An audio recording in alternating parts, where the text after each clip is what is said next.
Seja bem-vindo e seja bem-vinda a mais um episódio do Chutando a Escada, o episódio de número 365, de 24 de março de 2025. E para esse papo de hoje eu recebo aqui, pela terceira vez, pode pedir música já, o professor Flávio Lira. Bom, pessoal, eu sou o Flávio Lira, eu sou professor de Relações Internacionais na Universidade Federal do Pampa, curso de graduação em Relações Internacionais, e na Universidade Federal de Santa Maria, na pós-graduação em Relações Internacionais também. Eu tenho duas grandes áreas de especialização, uma é Eurásia, ex-espaço soviético, ex-mundo socialista na Europa e na Ásia, e a outra área é a geopolítica da energia. Eu já trabalho aí pesquisando a Ucrânia há um certo tempo, em especial desde o alvorecer da guerra, né? Fiz a possibilidade de participar novamente aqui do Chutando a Escada e agradeço o convite do Felipe. Não, muito bom. E aquele projeto de extensão seu, como que tá? Sim, é o Grupo de Estudos da Eurásia, quem quiser dar uma olhada, chama GESEU, né, estudosdaeurasia.org, e a gente tem o nosso site aí, que a gente faz, no qual a gente faz não somente análises, né, constantes aí sobre elementos, enfim, geopolíticos, culturais, econômicos da Eurásia, mas a gente também tem feito algumas análises desde o alvorecer do conflito da guerra da Ucrânia também lá, quem quiser dar uma olhada. Está vinculado ao canal do YouTube, mas o mais importante mesmo é o site, e lá, quem tem interesse também, pode se inscrever para receber o Observatório da Eurásia, que normalmente a gente manda um boletim com as principais notícias da Eurásia, que a gente compila, né, os pesquisadores aqui do grupo, e a gente manda para a nossa lista de e-mails. E também tem no Instagram, quem quiser seguir GESEU, é gbs.eu. Lá a gente faz também várias divulgações e atualizações. Então é isso aí, pessoal. GESEU, entrem lá no Instagram, no site do GESEU. Eu vou fazer isso agora ao vivo aqui, ó. Quem sabe faz ao vivo. www.geseu.org. Olha aqui, ó, tem bastante coisa. Olha só, ele falou que tem uma newsletter, né? Eu vou fazer a minha inscrição agora. Observatório da Eurásia, inscreva-se. Insira seu e-mail, Felipe, Pronto, me inscrevi. Agora vou receber boletins semanais sobre Eurásia, produzida pelo Observatório da Eurásia. Faça isso aí você também. Eu vou deixar todos os links na descrição do episódio. Olha só, antes da gente ir pro papo, eu quero pedir para você ajudar, apoiar o Chutando a Escada, se você puder, claro, é muito simples, basta entrar em www.chutandoaescada.com.br/apoio. E lá você vai encontrar várias formas de ajudar, inclusive o Pix. E ó, eu queria agradecer aí as pessoas que atenderam o chamado do Chutando nos últimos dias. A gente recebeu novos apoiadores. Muito obrigado. Vocês são demais e fazem isso aqui acontecer de maneira gratuita e semanal, como a gente gosta, né? Então, obrigado pelo apoio de todos e todas. Então, vamos lá. Então vamos conversar com o Flávio Lira. Além de um grande amigo, ele é um baita especialista em RI, em geopolítica, em Eurásia. E na conversa de hoje, ele aprofunda sobre o conflito da Ucrânia, fala com bastante rigor e clareza sobre os desafios, né, impostos à Ucrânia, os desafios em torno do cessar-fogo, sobre as controvérsias dos dados, né, dos impactos da guerra, o número de deslocados internos, número de mortes, de civis, de soldados. Fala um pouquinho também sobre as implicações históricas, né, que moldavam essa posição pendular entre Ocidente e Rússia da Ucrânia e como que o Zelensky atuou para desnivelar esse pêndulo. Enfim, é uma conversa muito interessante com um baita especialista. Eu recomendo que você fique até o final. Então vamos lá, vamos pro papo. Então com vocês, Flávio Lira, que fala com a gente sobre a fadiga da guerra e o novo panorama da Ucrânia.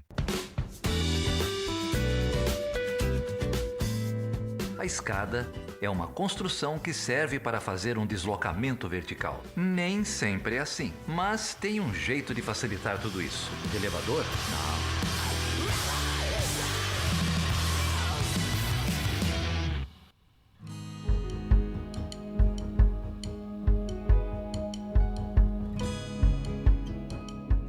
Flávio, olha só, você já esteve aqui no Chutando a Escada 2 vezes, essa é a terceira vez, isso eu não perdi a conta, né? Me corrija se eu estiver errado. Na primeira vez foi em fevereiro de 2022.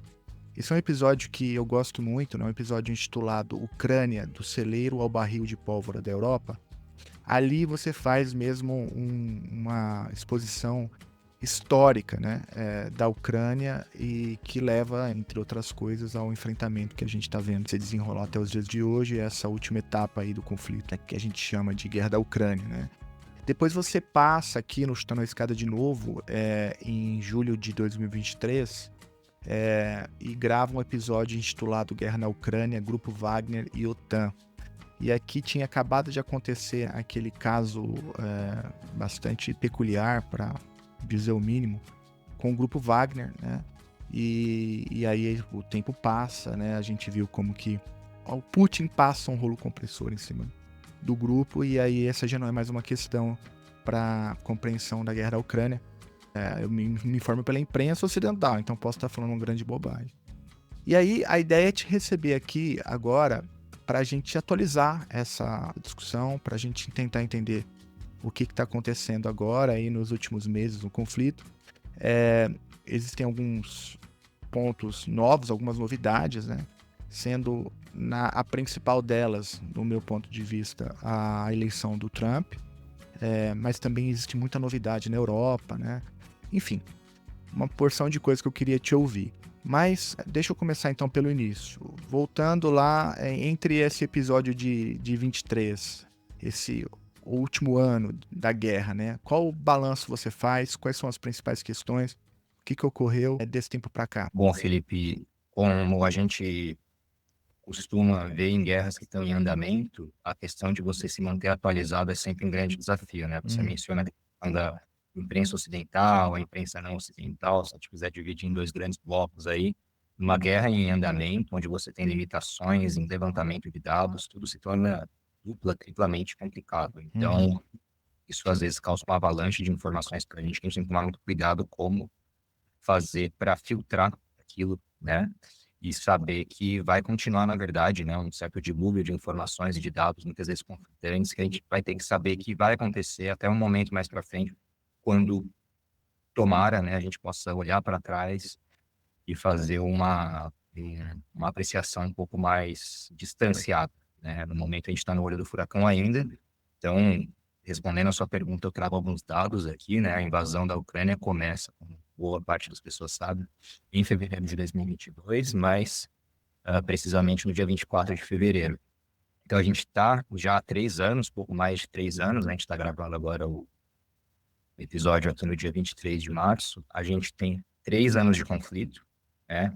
E o que a gente percebe desde então é não somente uma mudança, que o conflito tem sido tocado do ponto de vista tático, né, militar, mas também a geopolítica em torno desse conflito. Então, os atores em torno desse conflito, tanto na Europa, quanto em outras partes do mundo, principalmente aqui, como você mencionou, no caso, os Estados Unidos. Se a gente quiser trazer alguns números específicos aqui, né, a Rússia, na atualidade, ela ocupa, né, com avanços e retrocessos aí desde 2022, ela ocupa cerca de 20% do território ucraniano pré-guerra, né? Entre 18%, 18,5% e 20%, depende da forma como a gente calcula, mas vamos colocar aqui um número um pouco mais redondo de 20%. Né? E só em 2024, a gente viu que a Rússia ganhou 4.000 quilômetros quadrados de território. Pode não parecer muito, mas vamos pensar que para as dimensões locais isso é bastante, e também houve novamente avanços e retrocessos durante esses 3 anos. Então vejam, 20% do território ucraniano pré-guerra está nas mãos, de fato, da Rússia. E desde janeiro de 2022 até agora, janeiro, vejam, antes então da invasão começar, a Ucrânia recebeu mais de 400 bilhões de dólares em ajuda dos países, não somente ocidentais, mas preponderantemente dos países ocidentais, né? Só dos Estados Unidos foram 118 bilhões de dólares. Tá? Esses são os últimos números aqui. Estava dando uma olhada antes de começar aqui a nossa conversa no Global Conflict Tracker, né, que é um site interessante para quem quiser dar uma olhada lá, tem os números que eles trazem. E esses estão do ponto de vista aqui de auxílio de forma geral, né, que a Ucrânia tem recebido. E por fim, um dado que eu acho que é importante a gente trazer aqui, é que E aí é o ponto mais tendencioso, vamos pensar, para as nossas análises sobre o conflito da Ucrânia, tem a ver com as baixas, tem a ver com os números aqui das pessoas que ou perderam as suas vidas, ou enfim, foram feridas e tudo mais. Isso é muito difícil de você ter fonte que dê diga. Isso é muito difícil, de fato, você achar, né? De você achar em algum lugar que isso aqui está muito preciso. Então, o que acontece muitas vezes é que você tem certos institutos de pesquisa que têm mais experiência com isso, né? Muitos deles na Europa, por exemplo, que fazem algum tipo de combinação metodológica de várias fontes para tentar chegar num número mesmo provável. E um problema que a gente tem, Felipe, geralmente é justamente fazer um levantamento aí dos dados relacionados às baixas no conflito, né? Porque aí você vai ter várias fontes que se contradizem, e num momento de guerra, onde as informações muitas vezes não somente são tolhidas, mas o próprio levantamento de dados pelo conflito está acontecendo, no mínimo já complicado de se fazer, você vai ter mais de uma mais de uma enumeração aí de causas e de números também de pessoas que ou foram feridas ou chegaram a falecer no conflito. Então, você vai ter, por exemplo, dados aqui vindos da Federação Russa, que vão divergir bastante de dados vindos da Ucrânia e, às vezes, dados vindos dos próprios Estados Unidos e de países europeus. Então, você vai ter alguns centros de pesquisa que têm mais tradição em fazer esses tipos de levantamento, que também não conseguem, claro, escapar da questão das fontes, né? A gente tem uma fonte, eles têm mais experiência, muitas vezes, em fazer uma apreciação, talvez, mais cuidadosa e ver o que é provável, né? Eu trago de novo aqui os dados desse Global Conflict Tracker, mas reitero que é somente uma fonte, tá? A Universidade de Uppsala, na Suécia, também faz um trabalho interessante sobre isso, tá? O Instituto também de Estudos lá em Kiev, na Alemanha, faz um estudo legal, mas os dados que eu trago aqui para vocês, tá? Então, ao que tudo indica, essas batalhas em terra e ataques aéreos causaram mais de 40 mil mortes de civis no conflito, cerca de 4 milhões de pessoas deslocadas internamente e 6,8 milhões de pessoas que fugiram da Ucrânia. Então, esses são os dados. Lógico, os que fugiram da Ucrânia, talvez esses sejam mais fáceis, né, de se verificar, em especial os que vão em direção à Europa Centro-Ocidental. Agora, deslocados internos, pessoas que morreram de fato nas zonas de conflito, aí os números muitas vezes são complicados, mas a gente pode ter mais ou menos esse panorama. Eu estimulo os ouvintes, as ouvintes a irem atrás das próprias fontes.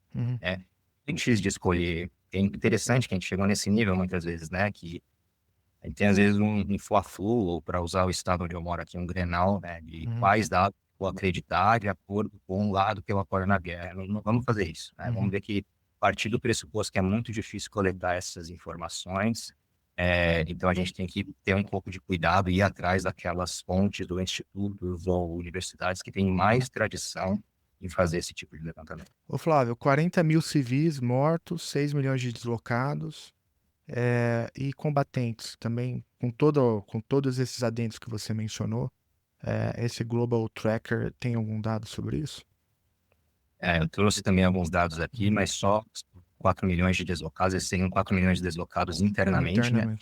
3,8 milhões que fugiram da Ucrânia, né? Então a gente tem, se é difícil, Felipe, fazer um levantamento ou ter acesso a números incontestáveis ou contestáveis em relação à baixa de civis, a baixa de militares, então, é mais complicado, como você deve imaginar, né? Então, vejam aqui, por exemplo, em dezembro de 2024, o Zelensky disse que 43 mil soldados ucranianos haviam sido mortos, 43 mil, e 370 mil haviam sido feridos, né? E ele também disse que 198 mil soldados russos haviam sido mortos e 550 mil foram feridos. Isso em dezembro de 2024, né? Os meses aí, a gente tem esses números.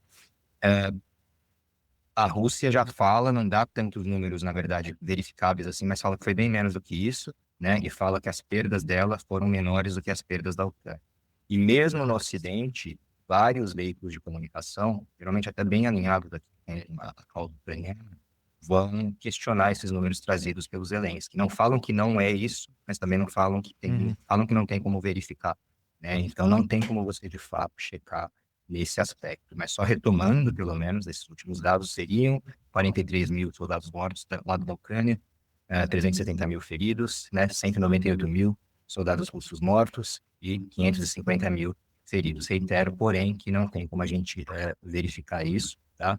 O New York Times trouxe um outro levantamento aqui, aí já citando fontes de inteligência dos Estados Unidos, tá?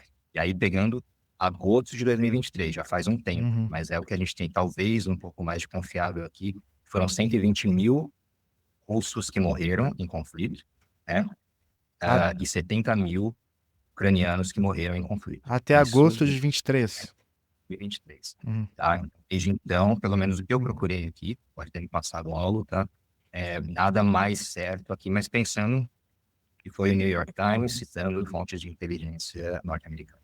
Uhum. Uhum. Eu entendi a dificuldade, né, de você dar esses números, né, então daí é todo o cuidado, né, que E precisa ter. até, só, desculpa te interromper, Felipe, mas nessa toada, por exemplo, tem esse centro que eu acho muito legal, quem quiser dar uma olhada, chama o CDP, que é um centro da Universidade de Uppsala, na Suécia. Veja, ele já é um centro que tem uma experiência grande em fazer esse tipo de levantamento, e a estimativa, a última que eu chequei, é que você vai ter entre 174 mil e 420 mil pessoas que foram mortas. Ou seja, é um intervalo, né, grande. Então, vejam aqui como você, dependendo aqui de como você organiza esses dados, pelo menos é um intervalo amplo demais, a gente sabe, mas pelo menos dá aqui um certo espaço para ações, para, enfim, né, possibilidades aqui, mas essa dificuldade ela persiste. Flávio, esses números de fato, independente das fontes, né, com toda essa dificuldade que você descreveu muito bem, são dados assustadores, né? Enfim, é um impacto humanitário sem precedentes. Eu recomendo muito que vocês escutem os outros dois episódios que a gente gravou com o Flávio, porque principalmente o primeiro, né, que é o Ucrânia do celeiro ao barril de pólvoras da Europa, e aí me corrija, Flávio, se eu estiver fazendo uma apropriação indevida. Ali há você ali faz um levantamento, mesmo que breve, sobre uma tradição de política externa ucraniana até a ascensão do Zelensky, que assim, grosso modo, a gente poderia fazer um paralelo com aquela lógica de equidistância, né, que a gente conhece aqui na política externa brasileira, que a Ucrânia estaria, enfim, de um lado ali envolto à OTAN e do outro lado com seu vizinho, a Rússia, enfim, dentro de uma conjuntura onde a Ucrânia sempre funcionou dentro de uma lógica estratégica para os dois lados. E a diplomacia ucraniana, se eu me lembro bem naquela oportunidade, ela tinha essa característica, né? De tentar, de algum modo, manter uma relação de equidistância entre as duas forças, de modo a se manter ali funcionando sem uma crise de grandes proporções como essa que a gente tem visto agora. O fato é que Zelensky assume o poder e ele desregula esse pêndulo, né? E uma das consequências que a gente está vendo é justamente essa, né? Um efeito humanitário, assim, é, de grandes proporções, né? O que eu acho que, aí na minha perspectiva, pelo menos falando por mim, por mais que a Rússia tenha sido, de fato, o país agressor, né? Que de fato invade ali o território ucraniano, há um efeito colateral, né? Um efeito humanitário muito grande pelo fato do Zelensky não ter respeitado a história da diplomacia do país, né? Eu não sei se essa ideia ela faz sentido para você ou se eu fiz uma apropriação indevida, mas transformando isso na pergunta, é um efeito prático também, direto da política adotada pelo Zelensky, né, que de alguma forma não respeitou os dilemas tradicionais e estruturais da política externa ucraniana. É por aí, eu falei uma grande bobagem. Não, acho que não tem.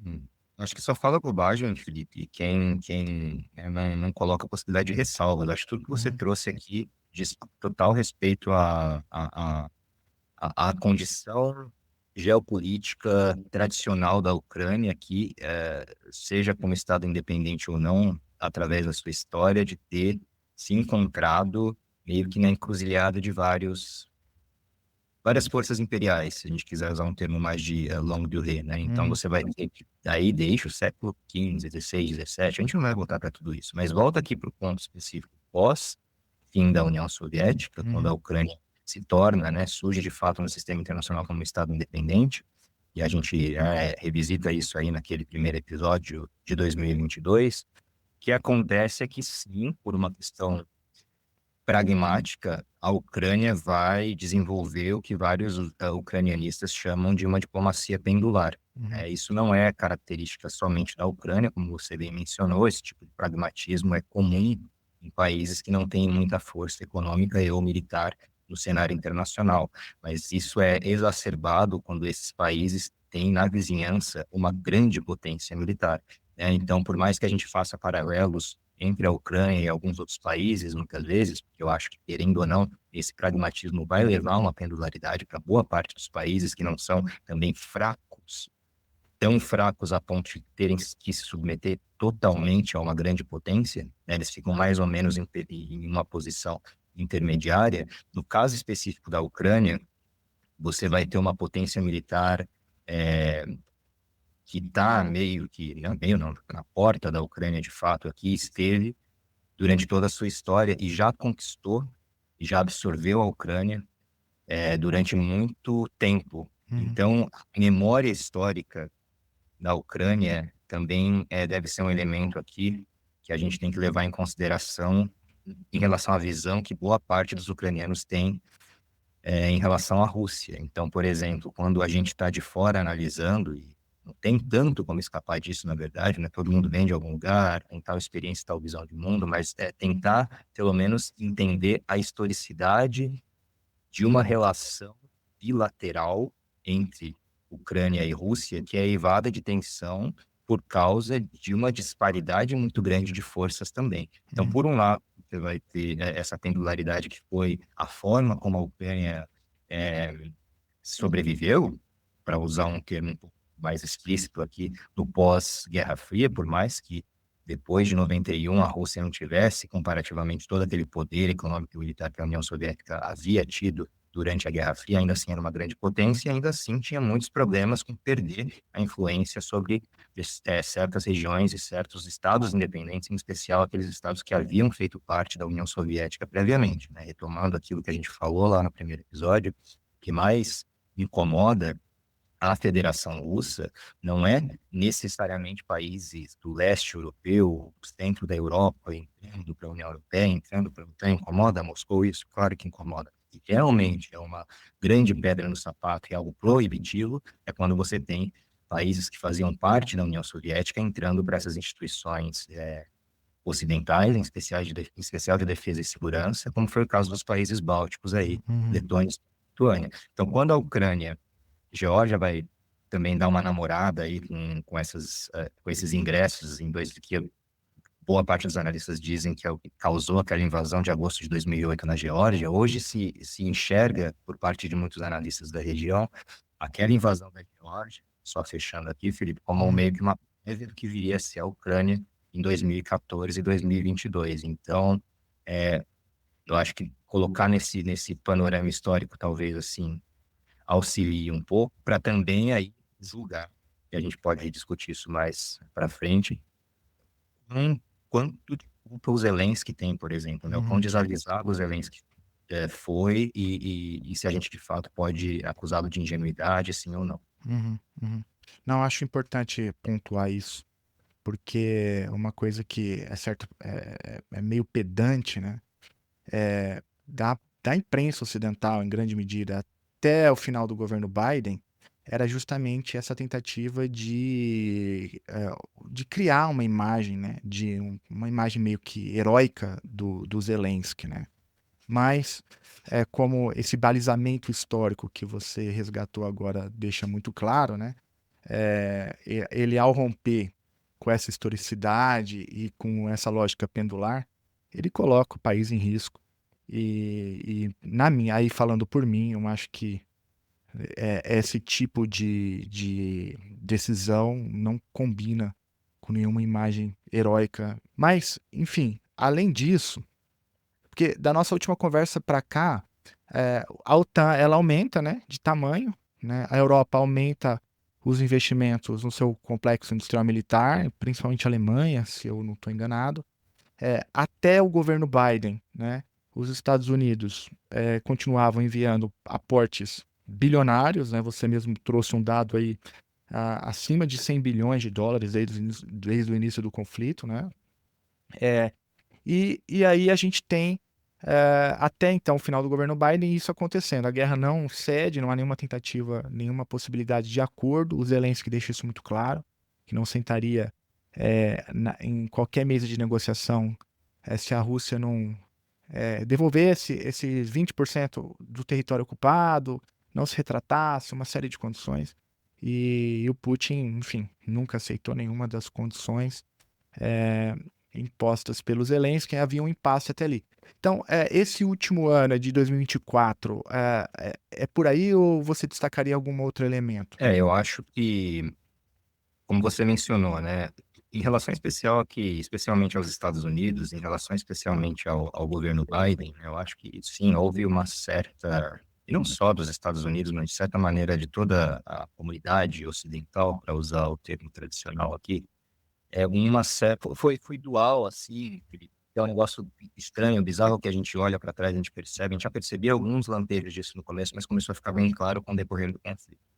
Verbalmente, oficialmente, um grande apoio à Ucrânia era prometido, e foi, se a gente pensar em números aqui, em relação à ajuda, né, e também aqui a tentativa de aumentar a capacidade militar ofensiva e defensiva da Ucrânia, apesar de problemas sérios aí que as forças ucranianas tinham para operar muitos equipamentos ocidentais e tudo mais, mas houve, sim, claro, um grande comprometimento, mas, acima de tudo, se você pensar aqui no peso da promessa, que era lá no começo de 2022, a ajuda à Ucrânia por parte dos ocidentais, né?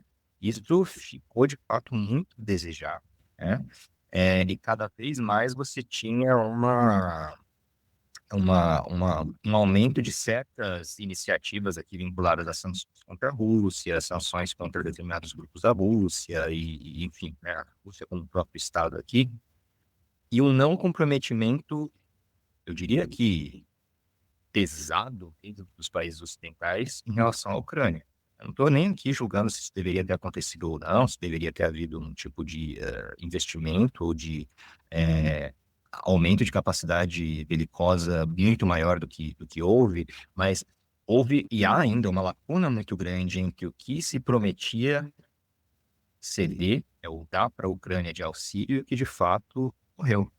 Isso deixa, na verdade, a gente se perguntando se realmente havia um comprometimento, enfim, moral, mesmo geopolítico. Moral, tenho dúvidas imensas, né, de se havia, mas mesmo geopolítico, em relação à manutenção da soberania ucraniana. Então, existe, e isso é um ponto que é importante frisar, uma codependência muito grande do Ocidente em relação à Rússia, em especial de países da Europa Ocidental, economicamente, energeticamente também, mas também em relação aqui ao pragmatismo em política externa, que de certa forma impediram ou diminuíram aqui o peso da ajuda à Ucrânia. Então ficou meio que essa dissonância, uma grande promessa de ajuda à Ucrânia desde o começo de 2022, mas se essa ajuda de fato ela foi efetiva em aumentar as capacidades da Ucrânia, demonstra que talvez, mesmo o Ocidente, veja que a gente nem está falando da Rússia, hein? Mesmo o Ocidente parece não ter tanto interesse assim na independência, no bem-estar e enfim, soberania ucraniana. Eu, pessoalmente, agora acredito que de fato não tem. Quando eu digo que o Ocidente, estou falando, claro, os estados, representantes de estados, né, o establishment político de boa parte dos países ocidentais. Isso é mais uma estrutura aqui de um elemento retórico, né, num raciocínio aqui dual Ocidente versus Rússia, mas um real comprometimento, uma real preocupação com a Ucrânia, a soberania e o seu povo, isso eu não vejo o Ocidente tendo, de fato, aplicado, né, desde 2022. Olha só, Flávio, talvez agora a grande novidade, e aí eu coloco muitas aspas, porque eu sou um leitor bem enviesado nesse assunto, porque estudo os Estados Unidos, olho com mais atenção à política doméstica dos Estados Unidos e à política externa do país. Na corrida eleitoral, né, que aconteceu ali em novembro de 2024, um dos principais assuntos das duas campanhas era justamente a política externa do país, e aí a Ucrânia ocupa um papel, obviamente, bastante central nisso. E não dá para dizer que a posição atual do Trump, ela surpreende, porque já na campanha ele deixava claro que ele ia resolver o conflito, né? Aliás, ele dizia até que ia resolver o conflito em 30 dias, uma coisa assim meio fora de propósito, né? Que, enfim, a gente muitas vezes analisava aquilo como mais uma das bravatas do Trump, né? É, e, e aí ele assume a presidência do país, continua, né, com esse discurso, até que a gente tem o ápice, talvez, do trumpismo na questão, né, da guerra da Ucrânia, que foi a, aquela reunião. Assim, eu nunca tinha visto nada parecido com aquilo, né? Aquele esporro que o Trump dá no Zelensky em público, né? O vence que começa ali, né? O bate-boca enfim, todo mundo, imagino que você também queria te ouvir sobre isso, mas todo mundo viu aquilo meio que de boca aberta, né? E uma das perguntas que eu me fiz depois que vi aquela cena lamentável, né? Primeiro, aquilo ali foi uma geração espontânea, né? De uma treta ali ao vivo, ou aquilo foi uma cilada ali do Partido Republicano para poder expor o Zelensky e tentar alavancar a proposta americana de um acordo de paz? Enfim, eu acho que a gente não tem a resposta para essa pergunta, né? Mas aquilo foi muito esquisito, né? É, e, e depois o Zelensky ainda tem que se retratar, enfim. O que você tem a dizer sobre esse capítulo aí, né? Dessa relação entre os Estados Unidos e a Ucrânia, mais especificamente entre o Trump e o seu vice, né? Com o Zelensky. Olha, Felipe, eu lembro muito bem desse dia, né? Que foi dia 28 de fevereiro, quando houve essa reunião infame na Casa Branca, porque você sabe também, né? A gente escreve, a gente tem capítulo Uhum. para terminar, artigo para terminar, e nesse dia era o dia que eu tinha guardado para terminar um capítulo que eu tinha que entregar daqui a pouco. Falei, não, agora é sexta-feira, eu vou limpar só para isso, né? E eu vou ficar escrevendo aqui sem interrupção. Aí comecei lá a escrever, escrever, escrever. E daí começava mensagem, mensagem, mensagem. Não vou ler, não vou ler, vou focar nisso aqui, né? Escrever mensagem, mensagem. Mas chegou uma hora que era tanto uma atrás da outra, eu falei, não, preciso ver o que que é. Não façam isso, caso você desligue, claro.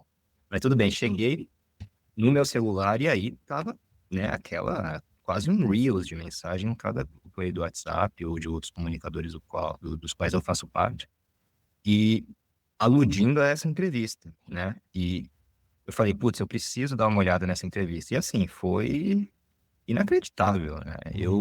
Por mais que a gente esteja acostumado já há alguns anos aqui ao estilo do Trump, né? O estilo dos novos republicanos, da forma um pouco mais impositiva, como eles conduzem as conversações, mesmo em nível oficial, ainda assim, aquilo lá para mim foi algo bastante. É o tipo de interação que, de alguma forma ou de outra, mexe com você, porque não somente vai para além do oficialismo aqui, que se considera geralmente, sei lá, bons modos dentro de uma diplomacia, seja uma diplomacia presidencial, vice-presidencial, mas é, como que foi tenso, né? Foi tenso perante as câmeras ao vivo. E você menciona que a questão da emboscada. Uhum. De fato, como você falou, não dá para a gente saber se foi isso ou não. Então, com esse com essa ressalva de que não dá para saber, tudo indica para mim que foi, porque assim, uma coisa é a gente meio que esperar, de certa maneira, que o Trump reaja de maneira um pouco mais emotiva, porque eu acho que ele tem um histórico um pouco maior disso, né? Uhum. Mas o J.D. Vance estava junto naquilo. Então, é, e, e não sei, mas pode ter sido espontâneo também. De fato, não dá para saber, mas sendo espontâneo ou não, resultou numa emboscada, ou numa sensação de emboscada Uhum. por parte do Zelensky, né? Porque a gente pode pensar que se de repente já houvesse essa intenção de colocar aqueles termos de maneira um pouco mais, vou dizer, humilhante aqui, mas menos favoráveis aos Zelensky, eles poderiam ter feito um briefing para a Uhum. equipe do Zelensky um pouco antes da reunião, falar, ó, a gente vai por esse caminho, né? Então se preparem para isso e tudo mais, né? Talvez sim tenha sido uma estratégia. O fato é que isso realmente denota uma inflexão na forma como Washington percebe esse conflito e como Washington percebe a possível solução para esse conflito dentro de um arcabouço maior, que a gente não pode esquecer, de novas relações, de diferenciadas relações entre Estados Unidos e Federação Russa. Com o Trump assumindo o poder, a forma como o Kremlin e a Casa Branca se relacionam mudou da água para o vinho. Tá? É claro que não existe em todos os níveis do governo norte-americano aqui uma confiança em relação à Rússia. Tá? Isso não vai acontecer no tempo futuro próximo. Não nos iludamos em relação a isso. Mas, presidencialmente, os Estados Unidos são um país no qual a figura do presidente é muito forte, né? Então você vai ter uma forma renovada de como Washington e Moscou se relacionam. Tendo esse arcabouço de renovação das relações Estados Unidos e Federação Russa, que isso significa para a possibilidade de resistência ucraniana através da ajuda ocidental. Esse é o ponto principal. O aporte maior, que é assim, como a gente estava falando até um tempo atrás, nunca houve, de fato, na minha visão, uma real linha de comprometimento dos ocidentais em relação a como ajudar a Ucrânia e em até que nível ajudar a Ucrânia. Nunca houve, de fato, uma união dos países ocidentais em relação a como punir a Rússia ou como condenar a Rússia, já que eles veem a Rússia como uma potência agressora. Isso não houve, né? Como você vai, de fato, operacionalizar isso? Some-se a isso agora que a maior liderança ocidental, que são os Estados Unidos, tem um presidente que, de certa maneira, nutre simpatia pelo presidente Putin, que é visto por vários ocidentais como o líder daquele país que, para eles, é o grande agressor. Então, assim, mudou realmente muita coisa, mas porque já havia esse histórico prévio, tinha eficiência, na minha visão, de uma união, de uma coesão ocidental em relação aqui à ajuda à Ucrânia, né? E isso facilita, e também, bom, não é desimportante, mas um terceiro ponto que eu gostaria de adicionar aqui, é a famosa fadiga da guerra, né? A fadiga da guerra, não para quem está na guerra, a guerra é sempre cansativa para quem está lá, mas para quem está testemunhando a guerra midiaticamente, tá? É menos apelativa. No começo, quando a gente gravou aquele primeiro episódio, você vai lembrar, né, Felipe? Assim, só se falava disso, só era Ucrânia, Ucrânia toda. Passa 3 anos, qualquer conflito, mesmo um conflito central como a Ucrânia, central eu digo do ponto de vista geopolítico, tradicional eurasianista, né? Com todas as ressalvas aí preconceituosas que isso traz em relação a qual parte do mundo importa mais do que outra, mas mesmo um conflito entre aspas central como a Ucrânia, né, vai perdendo também tração depois de 3 anos. Então, não mexe mais tanto com as pessoas, não mexe mais tanto com a opinião. Não é algo que pode ser capitalizado por parte da elite política dos países ocidentais para fazer eles tocarem as próprias carreiras, os próprios desígnios políticos, por exemplo. No começo, quando você ainda tem essa comoção, ajudar a Ucrânia, receber refugiados ucranianos, condenar a Rússia, isso traz um grande capital político, também um capital simbólico que outros indivíduos e atores utilizaram naquele momento, empresas ocidentais, sanções também unilaterais que determinados grupos econômicos e empresas faziam contra russos ou empresas russas, instituições de ensino de ciência russas também, que na minha cabeça é um absurdo fazer esse tipo de segregação, mas isso tudo é uma coisa que amalgamava lá no começo de 2022. Com o passar do tempo, esse tipo de posicionamento já não traz ganho de fato para boa parte dos atores envolvidos aqui, políticos agora especificamente no Ocidente. Então, isso também é um elemento que soma para a perda do apelo da causa ucraniana, o que facilita que esse tipo de proposta um pouco mais, talvez, expressa, como a do Trump, né, de cessar fogo em 30 dias, ou, perdão, cessar fogo de 30 dias, e a gente vai tentar resolver essa guerra agora nesse ano de 2025, talvez soe para muitas pessoas e muitos interlocutores como preferível, porque, de fato, duas coisas. Tanto não importa mais esse conflito do ponto de vista da apelação e da condenação, né? Como também, enfim, a galera já cansou e estão interessados realmente aqui numa retomada de relações dentro da Europa, no momento que você tem a Europa mesmo como continente, a União Europeia também como bloco e a OTAN também como uma aliança militar,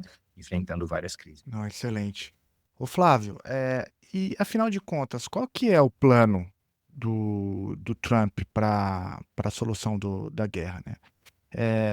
A gente tem pedaços isolados, assim, né? Para além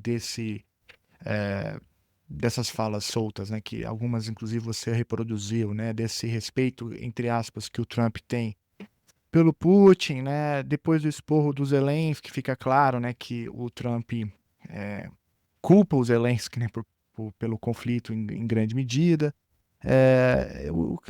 Qual que é o plano americano? E aí deixa eu até aproveitar e te fazer uma outra pergunta, né? E qual que é o plano da Europa, né? A gente teve aí algumas semanas atrás a Conferência de Munique, né? Onde, é, enfim, importantes lideranças europeias se reuniram para discutir, entre outras coisas, né? A guerra da Ucrânia. Quais são os planos que estão na mesa hoje, assim? Você poderia falar um pouco sobre isso? Claro. Bom, primeiro é importante frisar que o plano norte-americano, primeiro para esse cessar-fogo, né? E a gente teve essas conversações que ocorreram em Jeddah, na Arábia Saudita, agora no dia 11 de março, propôs, foi aceito por Kiev esse cessar-fogo, e inclusive dentro dessa concordância de Kiev junto a Washington não constava aquilo que foi até bastante controverso nas últimas semanas em relação à proposta do Trump de fomentar, dar mais auxílio à Ucrânia em troca, né, do acesso aqui a terras raras. Isso não fazia parte agora desse acordo de cessar-fogo de 30 dias, tá?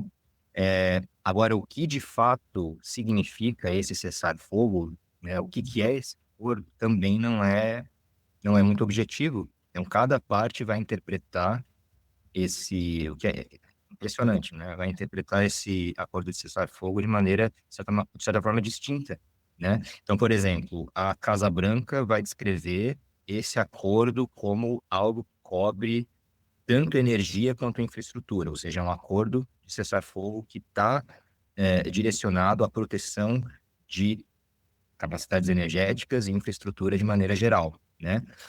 O Kremlin já dá uma visão, ou já tem, na verdade, uma interpretação mais voltada aqui em energia. A maior preocupação do Kremlin em relação a esse cessar-fogo são as capacidades energéticas. Tem havido, nesses últimos meses, bastante ataque da Ucrânia às capacidades energéticas da Rússia, em especial nos territórios aí capturados pelas forças russas. Então, ataques a instalações energéticas. Já a Ucrânia vai ver esse acordo como também envolvendo aqui malha ferroviária, portos e assim por diante, né? Então, que, na verdade, esse acordo vai cobrir, cada lado, de certa maneira, parece que interpreta de uma maneira diferente, né? Quem cobriu isso bem foi a BBC, no último... Eles fazem um levantamento também constante aqui desses tipos de reunião, e foi interessante que, ao você perguntar para o oficial de cada país, aí, cada um deles vai dar uma resposta diferente em relação à ênfase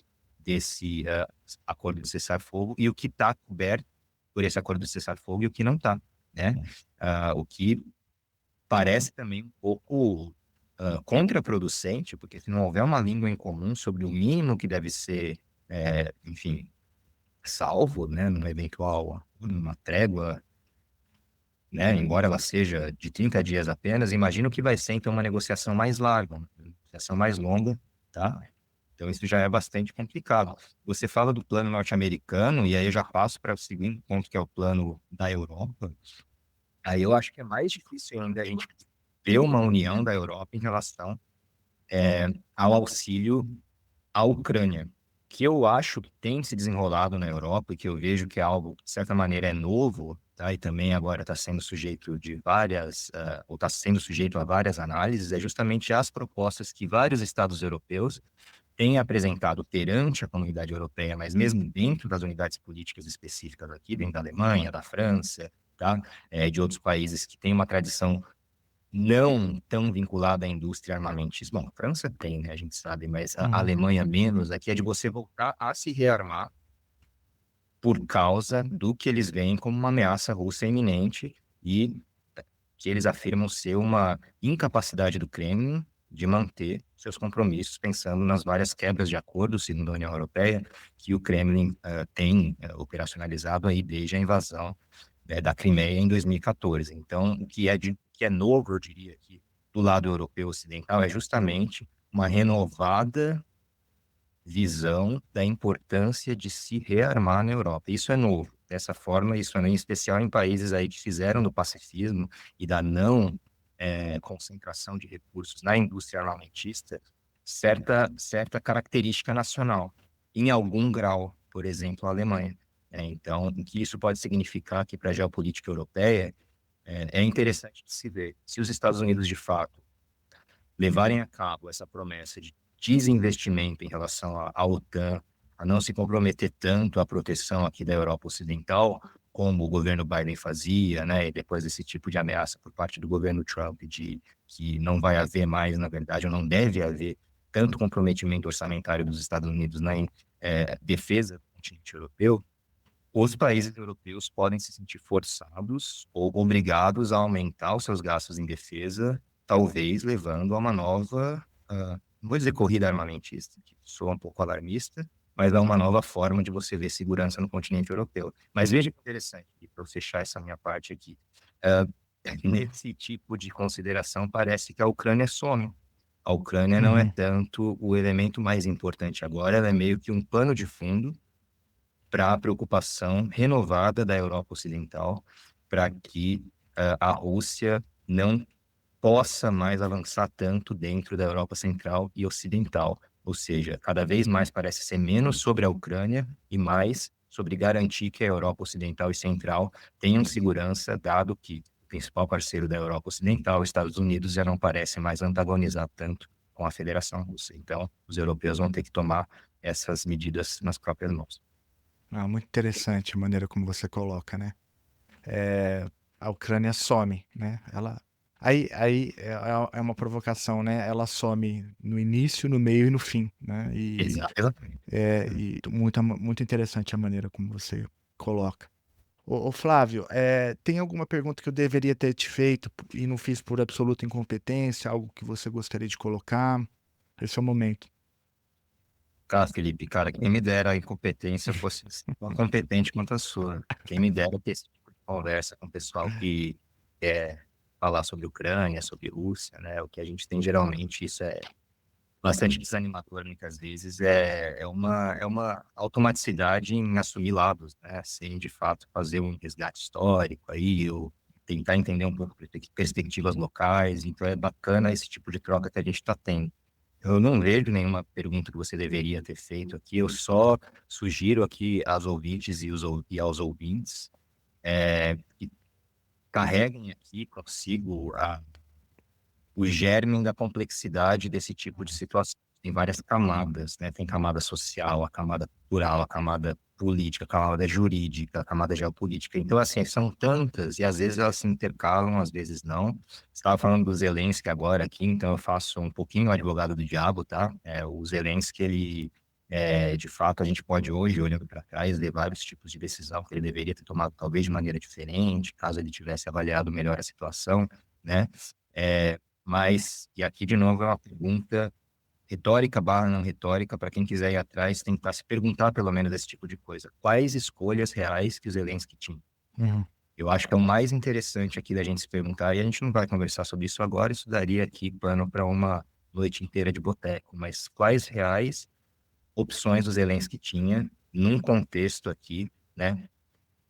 Rússia de um lado, Ocidente que no fim das contas não se importa tanto com a Ucrânia como nunca se importou realmente do outro, né? Como que o Zelensky deveria ter agido, como que os líderes europeus deveriam ter agido, como Washington deveria ter agido, como o Kremlin deveria ter agido, né? Então essa questão específica aqui do país que é vítima maior desse tipo de ação, e no caso aqui a gente está reiterando que é a Ucrânia, quais deveriam ter sido as ações do Zelensky e, segunda pergunta, por quê a gente acha que essas deveriam ter sido as ações do Zelensky? Eu acho que a forma como a gente responde a essas perguntas, né, traz muito aqui para a discussão sobre quais valores a gente tem, como que a gente enxerga aqui equilíbrio de poder no cenário internacional e como que a gente enxerga também as narrativas que são construídas dos dois lados, né, e dos três lados, que também existe no mínimo, né, a gente está falando de três, também existe uma narrativa ucraniana aqui. Então, é importante, de novo, voltando para a ideia da complexidade aqui, ver que certos países têm mais liberdade de ação, outros países menos liberdade de ação, e é em cima dessas liberdades ou faltas delas, né, que se constrói aí as possibilidades de fato de uma resolução do conflito, que eu acho que o único consenso, talvez, ou quase consenso que a gente pode ter nesse final de entrevista, Felipe, acho, né? A gente espera que esse conflito se resolva Sim. da melhor maneira possível para aqueles que estão sofrendo com esse conflito no dia a dia, que estão sofrendo com essa guerra, sejam civis e militares, né? Toda guerra, uma guerra que dura 1 dia, 2 dias, 3 anos, é uma guerra que durou tempo demais. Então, vamos esperar que venha, assim, a paz, venha, assim, uma resolução para esse conflito, e que essa resolução seja justa, e vamos ver, então, quais que vão ser os termos dessa nova rodada de negociações que a gente espera que comece logo. Não, sem dúvida. Isso é o que todo mundo quer. E fica o convite aqui no ar para que a gente faça esse exercício. Quem sabe num futuro episódio sobre quais deveriam ter sido, se é que existia alguma escolha, alguma opção diferente para o Zelensky, quais deveriam ter sido as escolhas e por quê. Eu acho que essa é uma excelente pergunta. Você foi um bom advogado diabo. Obrigado aí pelo seu tempo. Pleno domingo, hein? 23 de março. Domingo, 2 da tarde, a gente tá aqui, ó. É muito amor à causa, né? É isso aí, Felipe. Eu que agradeço, tá? Tô sempre aí a postos pra gente ter esse tipo de papo. Pode ser domingo, mas é melhor passar o domingo fazendo isso do que vendo algum caldeirão da vida, né? Então, Sem dúvida. Sem dúvida. e quem tiver interesse, pessoal, vamos atrás, vamos estudar a Rússia, vamos estudar a Ucrânia, vamos estudar, enfim. Porque vale a pena, é apaixonante. É complicado, é difícil, é frustrante às vezes, mas é apaixonante e fico feliz de poder compartilhar aqui alguns pensamentos com vocês.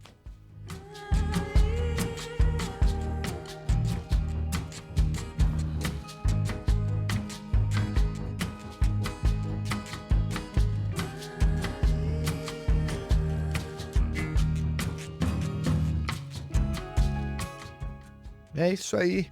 Muito obrigado por ficar comigo até o final desse episódio. Eu falei pra você que você não ia se arrepender.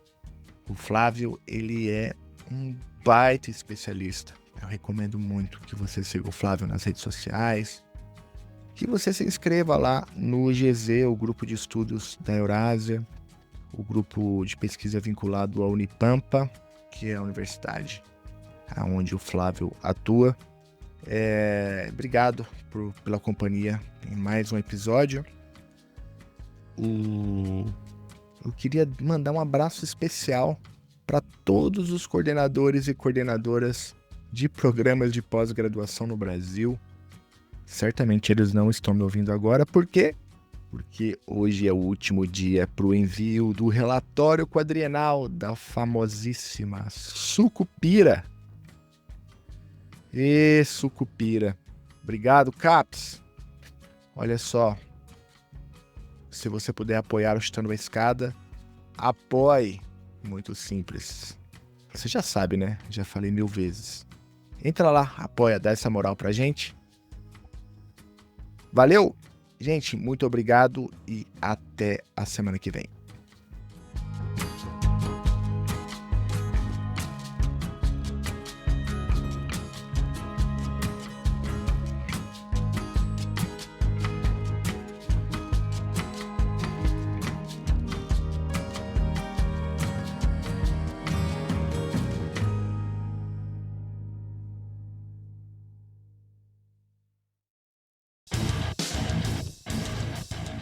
Você acabou de ouvir mais um episódio do Chutando a Escada. Para apoiar, acesse chutandoaescada.com.br/apoio.